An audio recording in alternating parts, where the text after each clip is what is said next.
잃어버린 나의 꿈과 여러분들의 꿈을 찾아보는 뜻깊은 시간을 가지려고 합니다. 100명의 소년 소녀 가장에게 무료 상담을 해주고 싶다고 이렇게 해서 나의 꿈에서도 직업을 한번 찾아봤고요. 그 다음에 나의 꿈을 생각할 때 가족과 부모와 자녀의 관계에 대한 꿈을 우리가 생각해 볼 수도 있어요. 자, 미래에 되고 싶은 모습은 자녀들과 진심으로 대화하는 친구 같은 부모예요. 그러면 그 모습이 되면 어떤 일을 하고 싶어요? 1년에 한 번 이상 자녀와 단둘이 여행하고 싶습니다. 그리고 그 일과 관련돼서 그럼 가지고 싶은 게 뭐가 있나요? 여행을 기록할 수 있는 편리한 노트와 최신형 DSLR 카메라라고 했는데 요거를 작성할 때만 해도 지금 핸드폰으로 그렇게 촬영이 너무너무 멋지게 되는지 몰랐던 시절 같아요. 그래서 요거는 최신형 휴대폰만 있어도 해결될 것 같습니다. 자, 그리고 하고 싶은 일에서 여러분 제가 비밀 하나 알려드릴게요. 만약에 여러분이 하고 싶은 일을 아주 구체적으로 작성을 하시잖아요. 예를 들면 거실을 서재로 요거는 그렇게 구체적이지 않아요. 근데 그 옆에 그걸 2015년에 하고 싶어요 라고 만약에 여러분이 연도수를 기입을 하시잖아요. 그러면 여러분의 평생 계획표가 작성될 수 있는 거예요. 자, 그리고 가보고 싶은 곳도 아주 구체적인 목적지를 적어서 작성해 보실 수 있고요. 되고 싶은 모습 한번 살펴볼게요. 내가 가장 닮고 싶은 리더가 있다면 이순신이나 스티브 잡스나 빌 게이츠 이런 분들이 있고, 다른 사람들이 나를 어떻게 이야기하였으면 좋겠는가 했을 때 열정이 넘치지만 신중하고 따뜻한 사람이라고 이야기했으면 좋겠다고 하는 거예요. 그런 다음에 세 번째 질문은 20년 뒤 어떤 분야의 전문가가 되고 싶은가? 미래의 환경 문제를 연구하는 환경 전문가, 이렇게 할 수도 있고요. 아까 말했던 것처럼 청소년들의 진로 고민을 해결해주는 청소년 진로 전문가, 이렇게 하실 수도 있는 거예요. 자, 마지막으로 나누고 싶은 거, 저는 이게 되게 의미가 있는 것 같아요. 정신적, 물질적 모든 게 다 가능합니다. 그러면 어떤 걸 나눌지 고민해 볼 때 일단 첫 번째 질문은요, 나만의 독특한 재능이 있다면. 이 친구는 현악 3중주, 그러니까 바이올린을 하는 친구였어요. 그래서 연 12회 무료 공연을 하고 싶다고 했고요. 가족에게 주고 싶은 최고의 선물은 엄마 아빠에게 아우디를 선물해주고 싶다고 했어요. 그 다음에 세 번째 질문은 세상을 위해 꾸준히 나누어주고 싶은 것은 매년 100명의 학생들에게 전액 장학금 지급. 지금 저희 잡닥터즈가요, 전생에 진로 가이드 협회 비영리 법인으로 지금 저희가 설립을 했는데요. 저희들의 목표가 취약계층 아동 청소년들 100명에게 장학금을 지급해 주는 게 저희들의 하나의 비전이고 미션이기도 하답니다. 그리고 제가 나누어 주고 싶은 거 제가 사례로 알려드릴게요. 저는 실패를 굉장히 많이 했거든요. 그래서 저처럼 실패를 겪는 사람들한테 저의 노하우를 토대로, 그 실패를 극복한 노하우를 토대로 그분들의 성공을 돕고 싶습니다.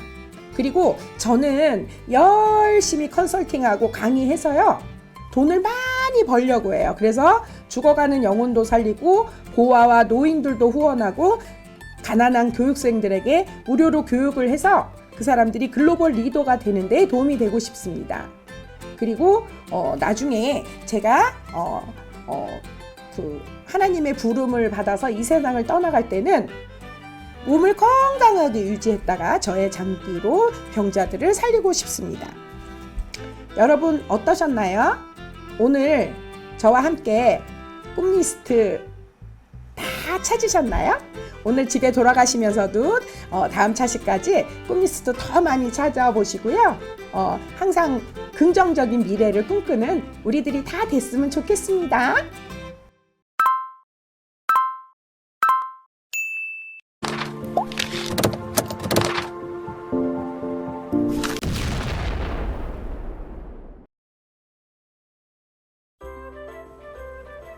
여러분 안녕하세요. 퓨전 리딩 후속 코칭 세 번째 시간입니다. 경험하는 책 읽기를 통해 빛나는 미래를 함께 찾아가는 북닥터 저 강은정과 함께 내 시간관리 습관이 어때서 속으로 고고!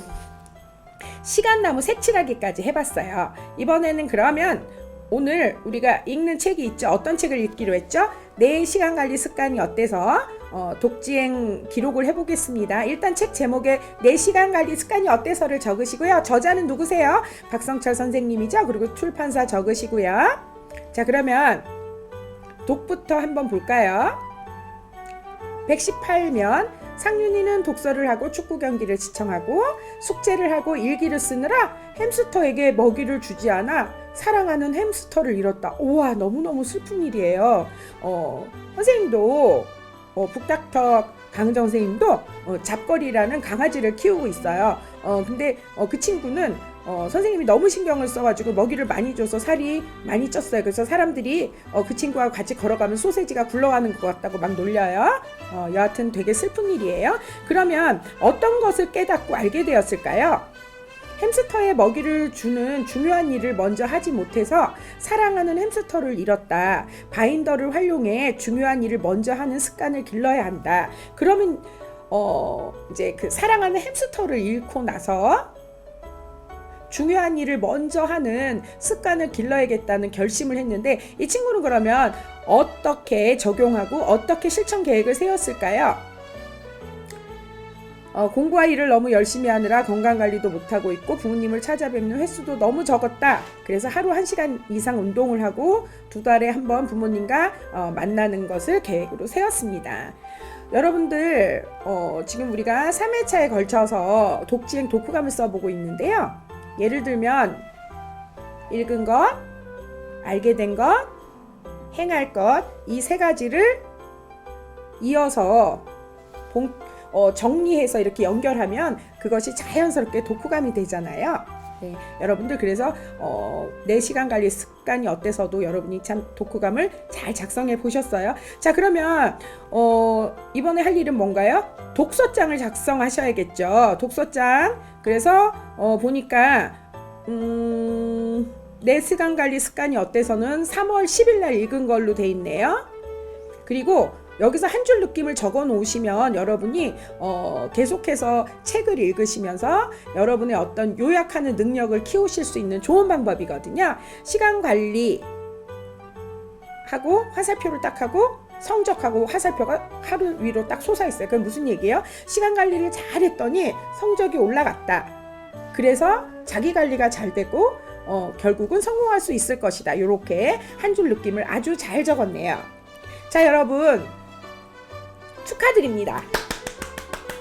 무엇을 축하드리냐고요? 여러분이요, 시간 지도를 잘 지켜내신 거예요. 그래서 여러분이 이 시간 지도라는 보물을 관리하기 위해서는요, 매일 아침마다 시간 지도를 펼쳐보고, 시간 지도가 뭘까요? 여러분의 주간 계획표를 말하는 거겠죠. 시간 지도를 펼쳐보고 또 저녁에도 시간 지도를 평가하도록 하세요. 아침에는 펼쳐보고 나는 오늘 어떻게 계획을 세웠구나 생각을 하시고 저녁에 돌아와서는 내가 계획한 대로 잘했으면 어떻게 하는 거예요? 칼라박스, 그쵸? 색칠을 하시는 거잖아요. 그렇게 해서 스스로 그날의 계획들을 잘 실행했는지, 약속을 잘 지켰는지 평가하는 거예요. 그리고 주말에 토요일하고 주일날이겠죠. 주말에는 일주일의 반성과 그 다음 일주일의 계획을 세우면 되는 거고요. 그 다음에 시간 지도를 통해서 우선순위의 삶을 살 수 있게 되는 거고요. 행복한 여행을 할 수 있는 시간을 확보할 수 있게 되는 거예요. 이것이 바로 시간 지도를 지켜내는 방법입니다.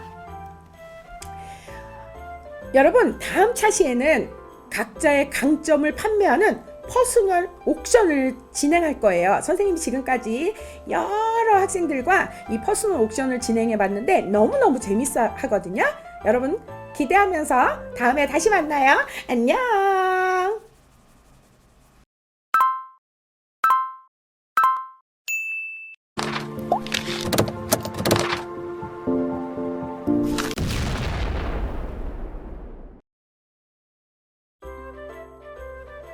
여러분 잘 지내셨나요?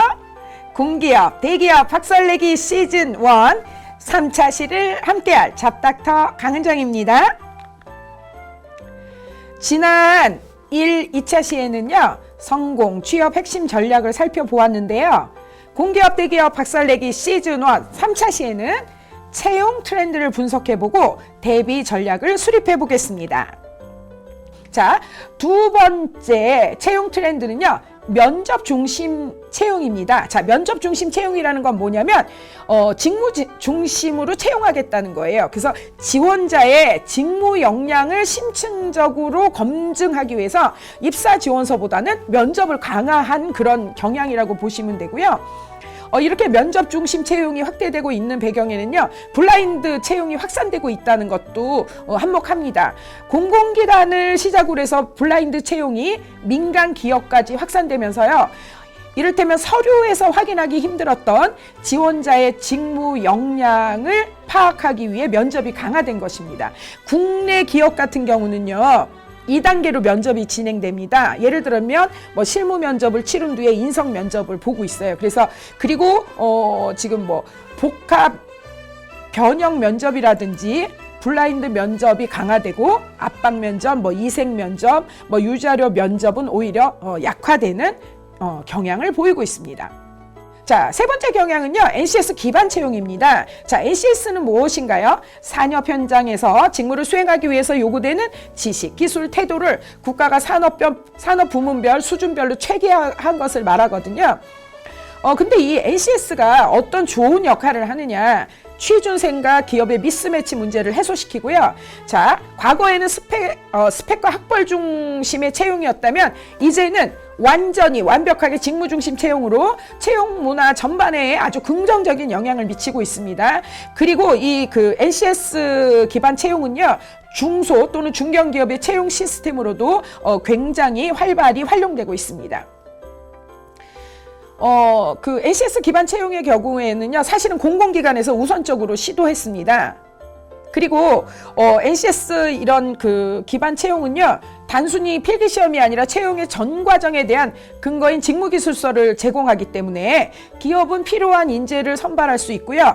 지원자는 불필요한 스펙을 준비할 필요가 없어졌어요. 막 뭐 스펙 5가지, 7가지, 9가지 막 이렇게 계속해서 심지어는 막 성형수술이 스펙이 하나가 되는 그런 불합리한 어떤 상황들이 많이 발생했는데, 이제는 정말 그 직무에 필요하고 그 기업에서 요구하는 역량만을 여러분이 효과적으로 증명하시면 취업에 성공하실 수 있게 된 거죠.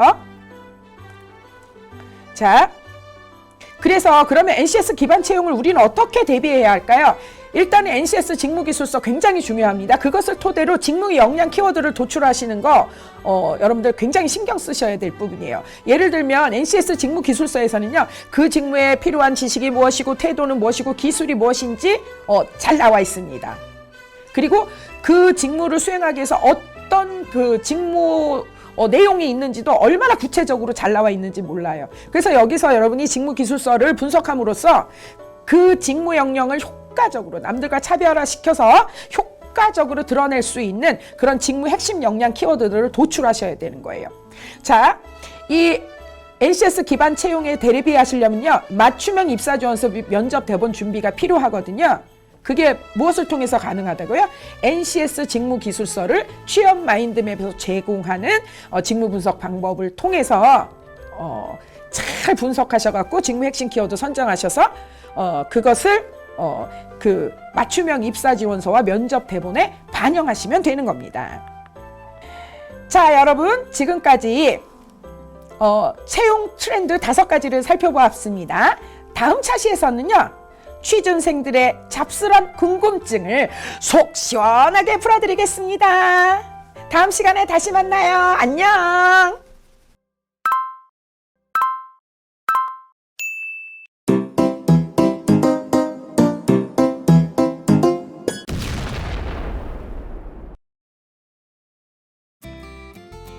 안녕하세요. 중장년 새출발 카운슬링 프로젝트를 함께 해주실 중장년 구직자 여러분 모두를 진심으로 환영합니다. 저는 중장년의 전직 고민과 직무 스트레스를 함께 해결하는 잡닥터 임경수라고 합니다. 만나 뵙게 되어 정말 반갑습니다.